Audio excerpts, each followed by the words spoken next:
خوبصورت علاقوں کی طرف سفر بھی خوبصورت ہوتے ہیں اور یہ ہمارے ایک ایسے ہی خوبصورت سفر کی روداد ہے۔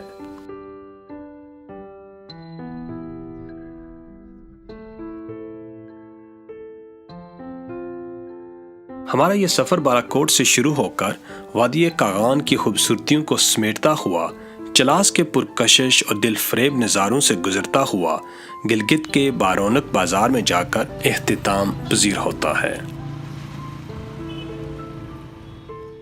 گلگت بالتستان کی طرف جاتا ہوا راستہ نہایت ہی دل فریب مناظر سے بھرا پڑا ہے۔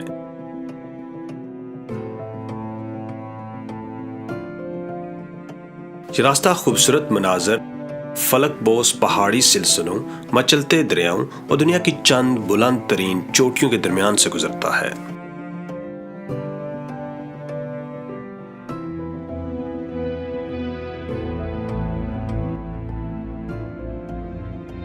گلگت کی طرف جاتی یہ سڑک کہیں سرسبز و شاداب اور پرفضا وادیوں سے گزرتی ہے تو کہیں سنگلاخ، خشک، بنجر، تپتے علاقوں میں بل کھاتی ہوئی اپنی منزل کی طرف دوڑتی چلی جاتی ہے۔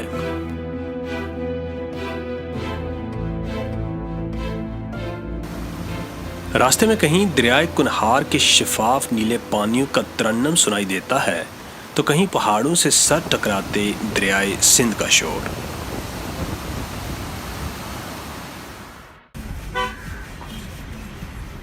بالاکوٹ کا شہر کراس کرتے ہی کاغان کی خوبصورت وادی نے ہمیں اپنی آغوش میں لے لیا۔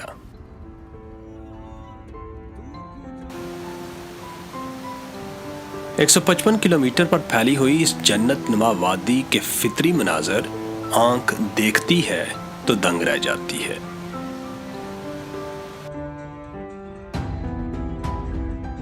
ناران کی طرف جانے والا یہ راستہ گزرنے والوں کو اپنی قدرتی خوبصورتی کے حصار میں جکڑے رکھتا ہے۔ ارد گرد کے حسین جنگلات اور پہاڑ انتہائی دلکش نظارے پیش کرتے ہیں۔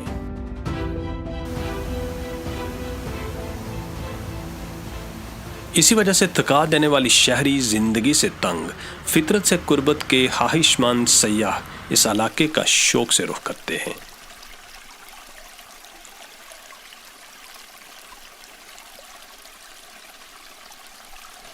جون جولائی میں جب پاکستان کے دیگر علاقے شدید گرمی کی لپیٹ میں ہوتے ہیں تو خیبر پختونخوا کی اس وادی میں موسم انتہائی خوشگوار ہوتا ہے۔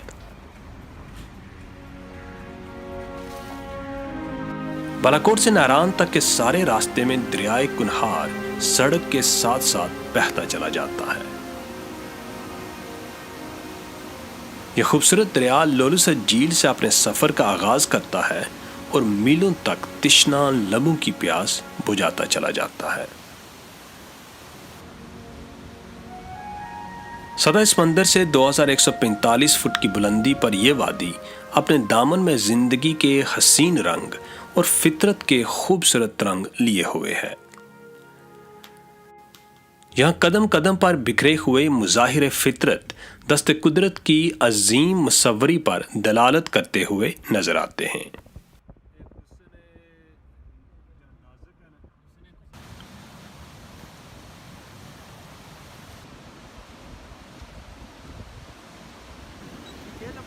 قدرت کے خاموش نظاروں سے نکل کر ہم ناران کے ایک بارونق بازار میں پہنچے۔ پہاڑوں میں گرا ہوا یہ بازار سطح سمندر سے کوئی 2500 میٹر کی بلندی پر سجایا گیا ہے۔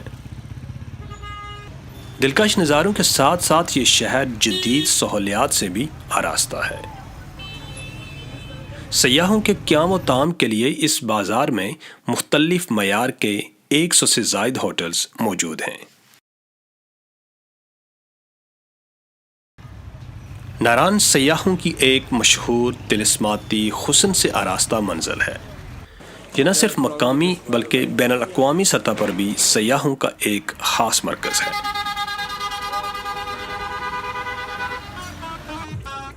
خیبر پختونخوا کی ثقافت کی عکاسی کرتی ہوئی مختلف اشیاء اس بازار میں فروخت کی جاتی ہیں۔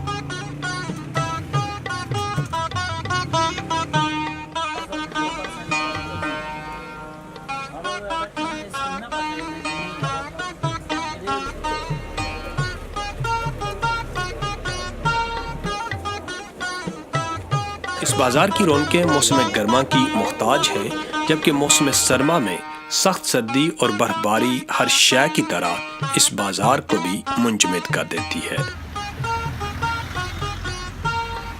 جھیل سیف الملوک اور یہاں کا سب سے اونچا پہاڑ ملکہ پربت ناران سے صرف چند کلومیٹر کے فاصلے پر واقع ہیں، جن تک دشوار گزار راستوں کے باعث ان مخصوص جیپوں کے ذریعے پہنچا جاتا ہے۔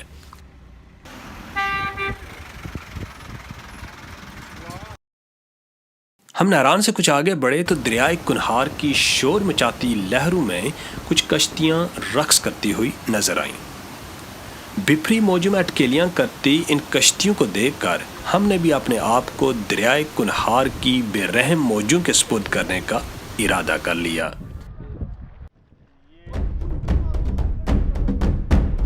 اس آبی کھیل کو رافٹنگ کہا جاتا ہے، جس میں ربڑ کی کشتیوں پر بیٹھ کر تیزی سے بہتے ہوئے دریا میں کشتی رانی کا شوق پورا کیا جاتا ہے۔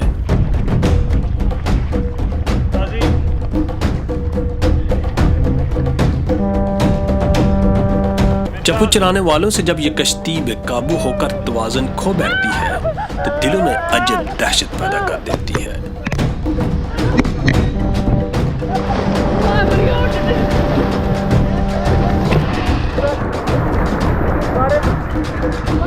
لیکن خطروں کو مول لینے والے سیاح اس کو ایڈونچر کہتے ہیں۔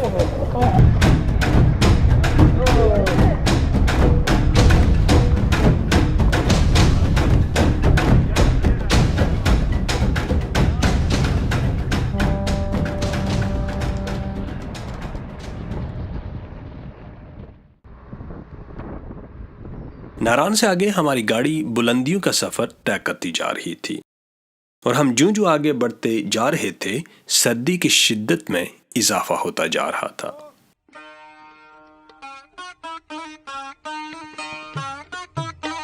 جلکھڈ کی طرف آگے جاتا ہوا یہ راستہ اتنا دلکش ہے کہ اس پر سفر بھی ایک تفریح کی مانند محسوس ہوتا ہے۔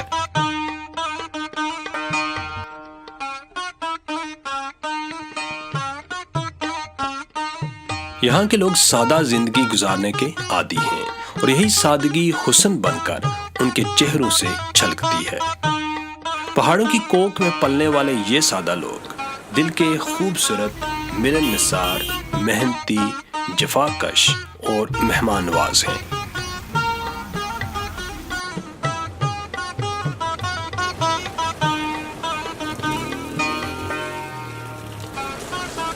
یہ لوگ پنچھیوں کی مانند صبح سویرے رزق کی تلاش میں نکلتے ہیں، اور شام کو اپنی محنت کا ثمر لیے ہونٹوں پر مسکراہٹ بکھیرے اپنے گھروں کی راہ لیتے دکھائی دیتے ہیں۔ مسافران شوق جب یہاں سے آگے چلے تو یہ بستہ ہوا میں پھیلتی لذیذ پکوانوں کی خوشبو نے ان کے قدم روک لیے۔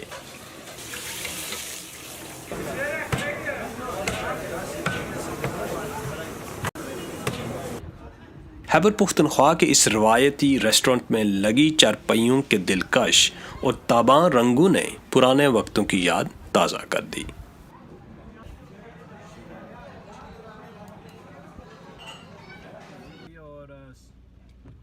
ہم شہر سے کافی دور آ چکے تھے اور باہر ٹھنڈ تیزی سے پھیل رہی تھی۔ بجائے کسی اچھے ہوٹل کی تلاش میں خاک چھاننے کے ہم نے اس پوسیدہ کمرے پر ہی اکتفا کیا۔ لیکن سردی بہت زیادہ، انتہائی زیادہ سردی ہے، تو پھر ہم نے یہاں یہ کمرہ شاندار تو نہیں تھا، لیکن باہر پڑتی بے رحم سردی کے آگے ہمارا محسن ثابت ہوا۔ تو یہ بیسک سی جگہ ہے یہاں، لیکن کافی ایڈونچرس ہے۔ جب سردی کی شدت نے زور پکڑا تو ہم نے اس یخ ٹھنڈے موسم کو ہنسی خوشی گزارنے کا نسخہ ڈھونڈ نکالا۔ آگ کے شعلے ہوا میں بلند ہونے لگے اور ساتھ ہی ہم نے باربیکیو شروع کر دی۔ آگ جی تیار ہو گئی ہے اور ہم انجوائے کریں، بہت زیادہ سردی ہے اور اس سردی میں اس آگ کا اپنا ہی مزہ ہے، کیوں قاضی صاحب؟ بالکل۔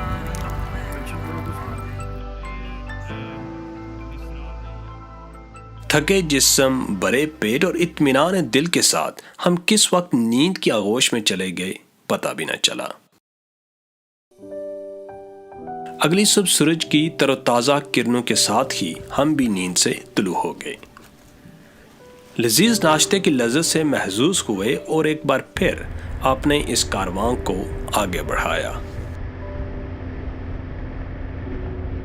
قدرت کی شان عظیم کا ایک اور شاہکار اب ہماری آنکھوں کے سامنے تھا، جھیل لولوسر۔ پہاڑوں کے بیچوں بیچ آسمان کے سائے تلے یہ سبز و نیلا پانی دیکھنے والی آنکھ کے لیے فطرت کا عطا کردہ حسین ترین منظر ہے۔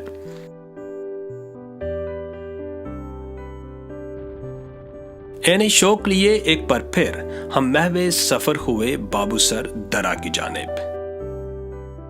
جھیل سے کوئی 6-7 کلومیٹر آگے وادی آہستہ آہستہ ایک میدان کا روپ دھار لیتی ہے۔ یہ خوبصورت سرسبز چراگاہ گٹی داس کہلاتی ہے۔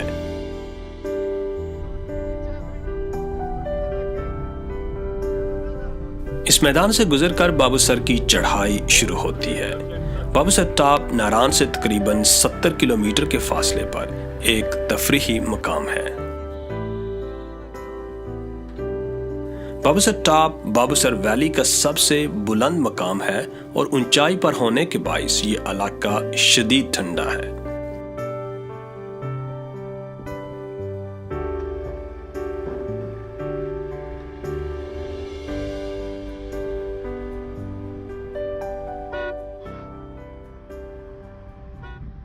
ہم سڑک پر آگے کی طرف بڑھے تو سڑک بل کھاتی گہرائی میں ڈوبتی محسوس ہوئی۔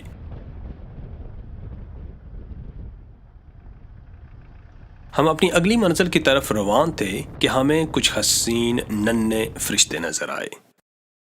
آپ کہاں سے آئے ہو؟ ہم آزاد کشمیر سے آئے ہیں۔ آزاد کشمیر کا نام سنا ہے کبھی؟ ہاں، کس طرف ہے؟ ہماری کتاب میں ہے۔ کون سی کتاب میں؟ معاشرتی علم۔ معاشرتی علوم میں ہے۔ اس کے ساتھ آئیو۔ ان ننھے بچوں سے کچھ دیر گفتگو کرنے کے بعد ہم چلاس کی طرف روانہ ہو گئے۔ چلاس بابو سر ٹاپ سے 40 کلومیٹر کے فاصلے پر ہزاروں فٹ نشیب میں اترتا وہ راستہ ہے جو مسافر کو شاہراہ قراقرم سے جوڑتا ہے۔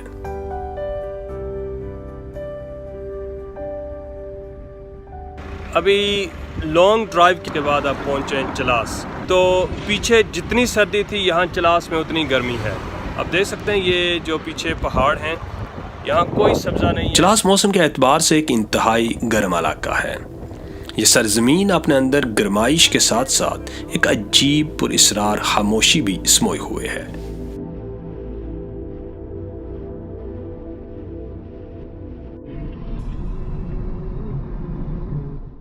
قدرت نے اپنے تخلیق کردہ موسموں کی بھی کیا شان ہمارے سامنے آشکار کی۔ ایک طرف وادی کاغان کی یخ بستہ سرزمین تو دوسری طرف چلاس کے انتہائی گرم اور تیکھے علاقے۔ درختوں سے لدے ہوئے سرسبز پہاڑوں کی جگہ اب ریتلے خشک بنجر پہاڑوں نے لے لی تھی اور مسافران شوق کا یہ مختصر قافلہ شاہراہ قراقرم کی ریشمی راہ گزر پر دوڑتا چلا جا رہا تھا۔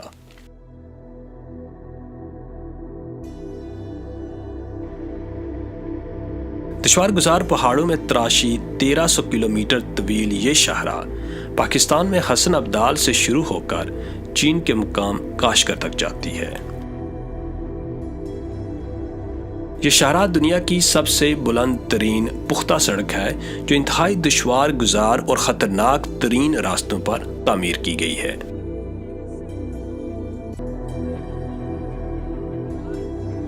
کٹھن دشوار بنجر صحرائی پہاڑوں کے دامن میں میلوں تک پھیلی ہوئی یہ شاہراہ اپنے اندر کئی خاموش داستانیں لیے ہوئے ہے۔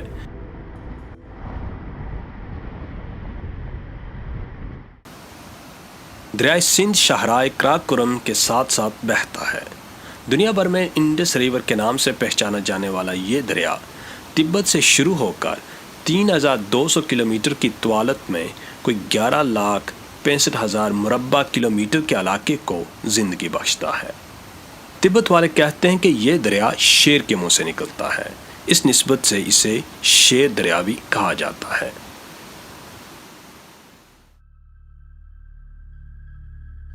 دریا کا شور اور ٹھاٹھے مارتا پانی اپنے اندر اتنا رعب رکھتا ہے کہ اوپر خطرناک سڑک پر سفر کرنے والے بہتے دریا پر نظر دوڑائیں تو دل کو دہلا دینے کے لیے کافی ہے۔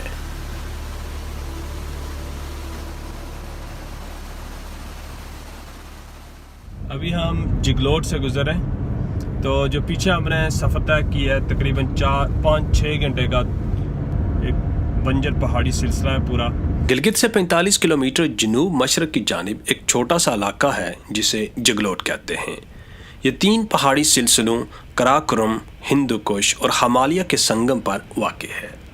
یہ وہ مرکزی سنگم ہے جہاں سے گلگت اور سکردو کے علاقے الگ ہوتے ہیں۔